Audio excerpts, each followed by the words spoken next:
વરસાદની આગાહી કરવામાં આવી છે। સીડેક દ્વારા વરસાદ અંગે આગાહી કરવામાં આવી। સાંજે 4 વાગે કેટલાક વિસ્તારોમાં વરસાદની શક્યતા છે। રાણીપ અને નિકોલ વિસ્તારમાં સામાન્ય વરસાદની સંભાવના વ્યક્ત કરવામાં આવી। ઓઢવ અને વસ્ત્રાલમાં પણ વરસાદની શક્યતા છે।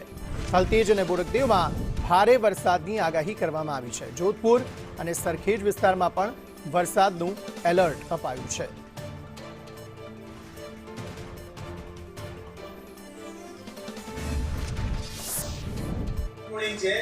કેટલા એમએમ વરસાદ છે? ધારો કે અત્યારે 4 વાગ્યાનો છે તો 1 એમએમ જેટલો વરસાદ ચાલુ થશે। કયા એરિયામાં? તો કે ચાંદખેડા, રાણી,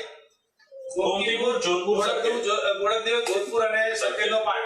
આ 5 વાગ્યાથી વરસાદ વધી જશે। આ કલર કોડિંગ છે એ પ્રમાણે તમારે 10 એમએમ જેટલો વરસાદ ચાલુ થશે।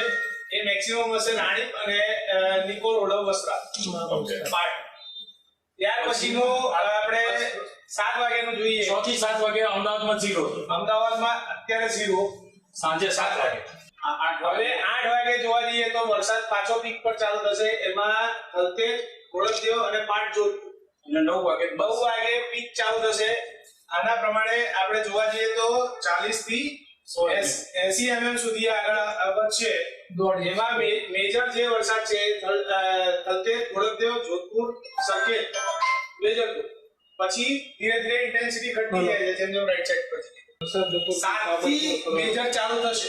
આપણે પ્લસ ઓર માઈનસ બનાવ ગણતરી કરતા આવીએ એ પ્રમાણે એલર્ટ અહીંયાથી જે તે ફોનમાં જે તે એસી ને પણ આ એલર્ટ મોકલીએ છીએ।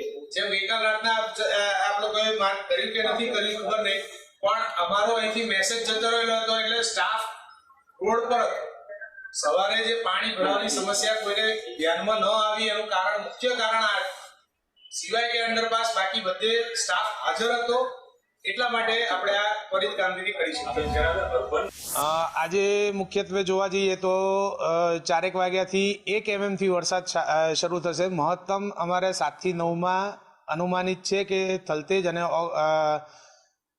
બોડકદેવ વિસ્તાર, એ બે વિસ્તારમાં મહત્તમ વરસાદ પડી શકે તેમ છે અને જેની સંભાવના 80 એમએમની આજુબાજુમાં છે। 60 થી 80 એમએમ જેટલો વરસાદ અત્યારે બતાવી રહ્યો છે કે સાંજના 7 થી 9માં આ બે વિસ્તાર અને અમુક ભાગ જે છે એ ઉત્તર ઝોનનો છે, અમુક આપણે જોધપુરનો વિસ્તાર છે, એની અંદર વરસાદ અનુમાનિત છે।